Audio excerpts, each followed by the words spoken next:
मैं फिर निवेदन करूंगा, यदि कोई बड़ी बीमारी घेर रही है, कोरोना जैसी महामारी भी अगर आपको घेर रही है, निवेदन है डॉक्टर अपना काम करे, तुम घटकी जीवा से नमः शिवाय जपते रहे, श्री शिवाय नमस्तुभ्यम कहते रहे।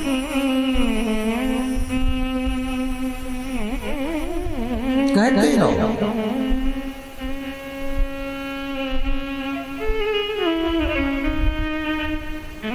शंकर का अनुमोदन करते रहो, शिव का स्मरण।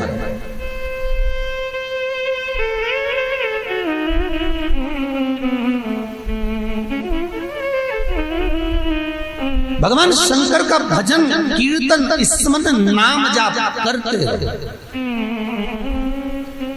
दुनिया में ऐसा कौन सा रोग है जो शिव नहीं मिटा सकता?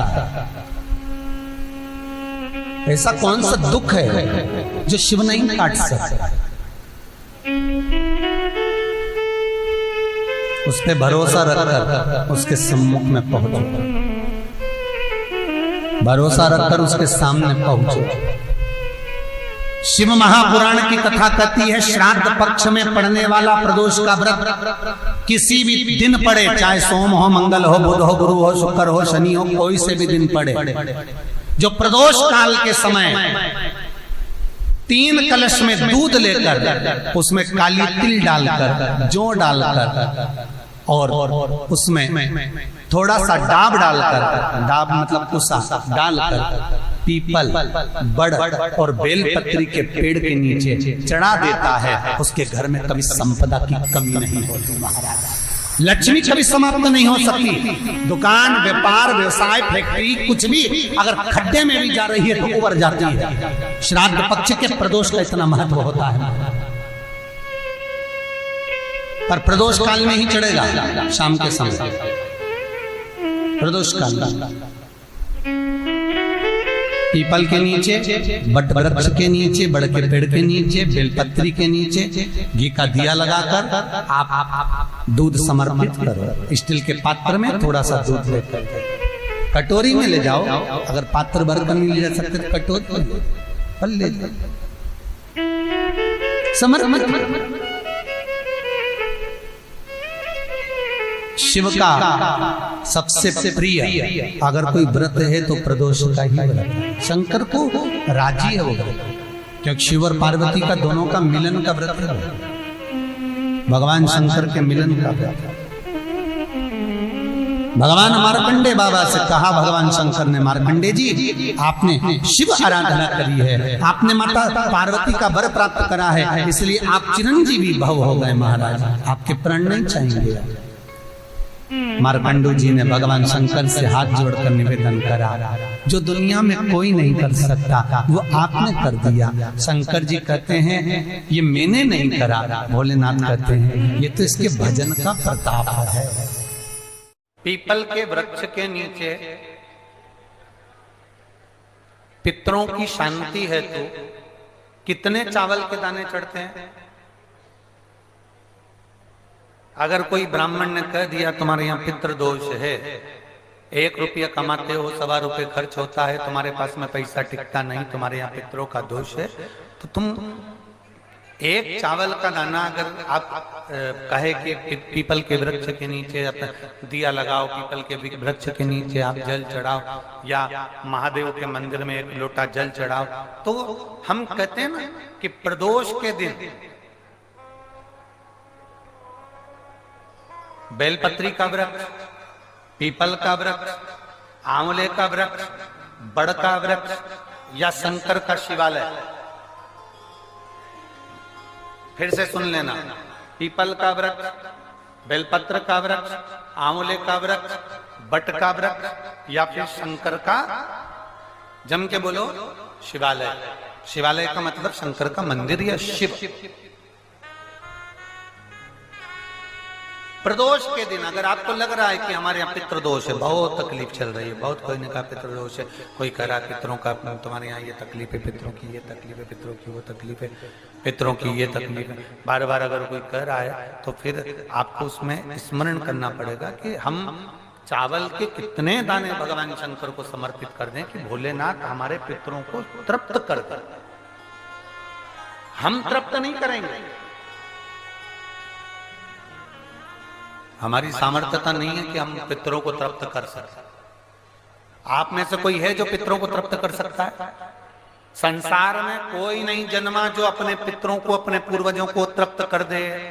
गया जी का पिंडदान कर लो, तर्पण कर लो, तिलांजलि दे दो, घर में ब्राह्मण भोज करा दो, साधु भोज करा दो, संत भोज करा दो, तुम दुनिया भर का सारा 50 काम कर लो, उसके बाद भी तुम पत्रिका किसी को दिखाओगे तो वो भी कह देगा तुम्हारे यहाँ, फिर वापिस कहेगा कि पितृ दोष है। अब तुमने अभी इतना अनुष्ठान करा, इतना पिंडदान करा, इतना तर्पण करा, इतनी तिलांजलि करी, इतना सब कुछ करा, इसके बाद वापिस पितृदोष आ गया, फिर वापिस पितृदोष। क्यों? दुनिया में ऐसा कोई नहीं जन्मा जो अपने पितरों को तृप्त कर। आप अपने घर के लोगों को तृप्त नहीं करते, जो जिंदा हैं वो उनको बोलो री भाई जीजियो, सही है कि गलत है? जो जिंदा हैं, माँ बाप अपने बेटे के लिए कितना भी कर ले, कितना भी, आखिरी में एक दिन बेटा कह देता तुमने हमारे लिए क्या करा।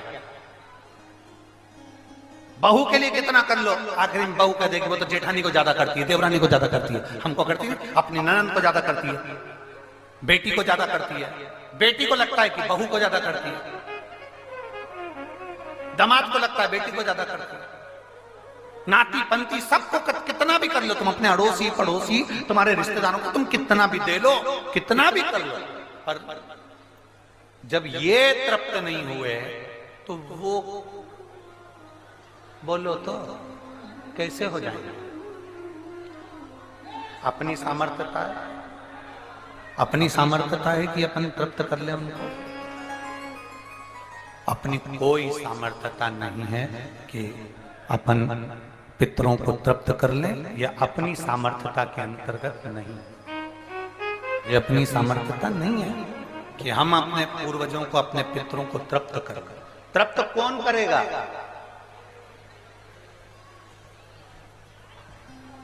जिनकी शरण में पित्र है। वास्तु के देवता भगवान शंकर, काल सर्प दोष के देवता भगवान शंकर, जितने दोष होते हैं पितृ दोष के देवता भगवान शंकर, तो हम तृप्त नहीं कर सकते। अगर इनको तृप्त करेंगे तो देव अधिदेव महादेव करेंगे। आप 7 चावल के दाने, या तो पीपल, बेलपत्र, आंवला, बटवृक्ष या फिर शिवालय, प्रदोष के दिन 7 चावल के दाने आप इन जगह में से कहीं पर भी अगर आप समर्पित कर देते हैं तो उसके बाद आप जो जिंदगी जी रहे हैं और 3 महीने फिर आप अंदाजा लगा कर देखना कि आपने जो 7 चावल के दाने इन स्थान पर अगर आपने समर्पित करे तो उसका फल पितरों को मिला कि नहीं मिला, और उसका फल हमें प्राप्त हुआ क्या। ये वो स्थान है जहां प्रदोष के दिन 7 अक्षत चावल का दाना भी हमारे पितरों को, पूर्वजों को तृप्त कर देता है। कौन कौन सा स्थान वापिस बोलेंगे सभी लोग? पहला पीपल, दूसरा बेलपत्र, तीसरा आंवला, चौथा बटवृक्ष और 5वां शिवालय, शंकर भगवान का स्थान। अब इसको समझना आपके ऊपर निर्भर है। समर्पित कभी मौका लग जाए, सारी दुनिया के लोग तुमसे कह रहे हैं तेरे घर में पितृदोष है, 1 रुपए कमाते हो 1.25 रुपए खर्च होता है, मानसिक टेंशन बना रहता है। घर में एक व्यक्ति बीमार है, ठीक हुआ, दूसरा बीमार पड़ गया, दूसरा ठीक हुआ, तीसरा बीमार पड़ गया, तीसरा ठीक हुआ, चौथा बीमार पड़ गया, मतलब कहीं ना कहीं पितृ का भाव, पितृदोष का वर्णन। किसी ने कहा तुमसे कि तेरे यहाँ पितृदोष है, तूने ब्राह्मण को भोजन करा दिया, पिंडदान करा दिया, तर्पण करा दिया, तिलांजलि करा दी, गया जी का श्राद्ध कर दिया, हरिद्वार चली गई, वहां पिंडदान करवा दिया, ब्राह्मण भोज करवा दिया, तिथि पर भोजन करवा दिया, सब कुछ करवा के देते, अब एक काम और करके देखो, एक काम और करके देख लो।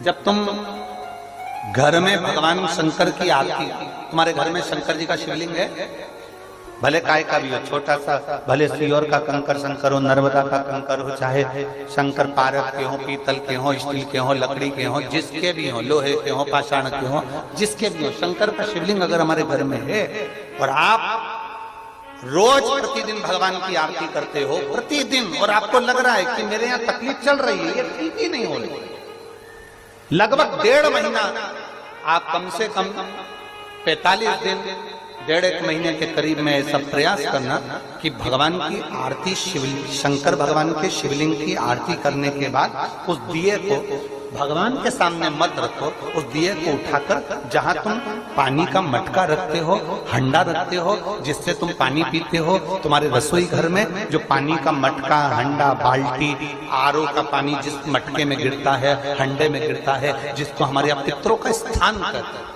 उस स्थान पर, उस मटके के पास में, उस हंडे के पास में, उस बाल्टी के पास में, जहां रसोई घर में पानी रखते हो, उस रसोई घर में पानी जहां रखते हो, उसके पास में उस दिए को भगवान के सामने नहीं रखना। आरती उतारने के बाद उस दिए को ले जाके सीधे परिंडे के पास में, उस हंडे के पास में, मटके के पास में उसको रखो। केवल 1.5 महीना कर देखना।